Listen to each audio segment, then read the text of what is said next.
घनश्याम तिवारी एक वाजपेयी कह रहे हैं कि ये तो आप फॉर्मल इकोनॉमी की बात कर रहे हैं, वहां हो सकती है बेरोजगारी की समस्या। इनफॉर्मल इकोनॉमी में तो बल्ले बल्ले है। देखो लोग कितने मोबाइल इस्तेमाल कर रहे हैं, कितनी ऐप इस्तेमाल कर रहे हैं, कितना यूट्यूब देख रहे हैं। काम ही काम है लोगों के पास, वो तो ये कह रहे हैं। नमस्कार संदीप जी, आपको, दर्शकों को और को पैनलिस्ट को। देखिए, इस सरकार के कुकर्मों को डिफेंड करने के लिए कोई लॉजिक तो नहीं है, लेकिन हम बेवकूफ़ी भरी सोच रख सकते हैं। तो अगर कोई कहता है कि आज जो गरीब आदमी है वो बेहतर है और अमीर आदमी को महंगाई झेलनी पड़ रही है, तो मुझे लगता है कि सरकार को बचाने का बेवकूफ़ी भरा तर्क है। जो लोग इनफॉर्मल इकोनॉमी में हैं उनकी कमर तोड़ने के लिए सरकार नोटबंदी लेके आई, उनकी कमर तोड़ी जीएसटी से, और उनकी कमर तोड़ी 4 घंटे में लॉकडाउन अनाउंस करके। तो जिनकी ये कमर तोड़ रहे हैं वो देश की आधी से ज्यादा लोगों ने 2019 में थम्पिंग मेजॉरिटी दी, उत्तर प्रदेश में फिर से प्रचंड बहुमत दिया। इसका तर्क ये भी है, इस बात को भी कहा एक वाजपेयी ने।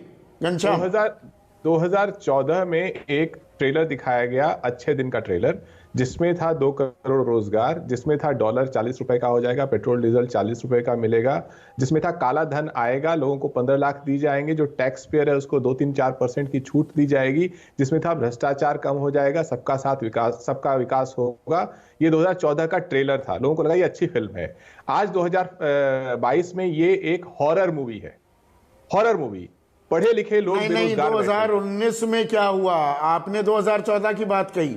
वो नोटबंदी और जीएसटी जिनका आपने लंबा विश्लेषण किया, उसके बावजूद आपने कहा गरीबों की कमर तोड़ी। गरीबों ने 282 की जगह 303 सीटें दे दी, और 2022 के उत्तर प्रदेश चुनाव में फिर से सरकार बनाने का जनादेश दिया।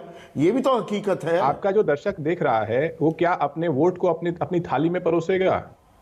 जब उसकी जेब खाली है, बूढ़े माँ बाप को जो पेंशन मिल रही थी वो खत्म हो गई है, जो उनकी सेविंग्स में जो उन्हें इंटरेस्ट मिला था इस सरकार ने कम कर दिया है, वो अपना स्कूटर मोटरसाइकिल भी नहीं चला पा रहा है क्योंकि सरकार ने उससे पेट्रोल डीजल के पैसे लूटे हैं, वो अपने बच्चों की प्राइवेट स्कूल की फीस नहीं भर पा रहा है, उसकी अपनी सैलरी नहीं बढ़ रही है, तो क्या वो अपने वोट को थाली में परोस करके अपने भूखे परिवार को देगा जिसके सामने अब कोई अरमान नहीं बचे हुए? अगर कोई धोखेबाजी से आपका पॉकेट मार ले तो क्या उसकी जीत होती है? जो सरकार झूठ बोल करके आपका वोट ले ले, ये उस सरकार की जीत नहीं है। आपकी दुर्दशा उस सरकार की सबसे बड़ी आखिरी हार सवाल, है। और हल क्या है? राजनीतिक जमात की क्या जिम्मेदारी नहीं बनती है घनश्याम तिवारी कि सारे राजनीतिक दल साथ बैठकर, ये समस्या पूरे देश की है ना, और युवाओं को सबसे ज्यादा और गरीब को सबसे ज्यादा प्रभावित करती है।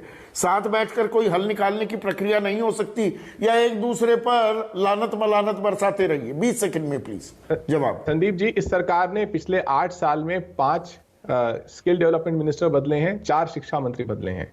जिस सरकार को पता ही नहीं है कि इस हल की जिम्मेदारी किसके कंधों पर है। प्रधानमंत्री तो अपनी आलीशान जीवन में व्यस्त हैं, 12,000 की गाड़ी और दुनिया भर के चुनावी रैली में, उनके पास फुर्सत नहीं है। अमित शाह जी के पास फुर्सत नहीं है, और सरकार जो है कपड़ों की तरह मंत्री बदलती रहती है। शिक्षा मंत्री आज कौन है, कल कोई और होगा।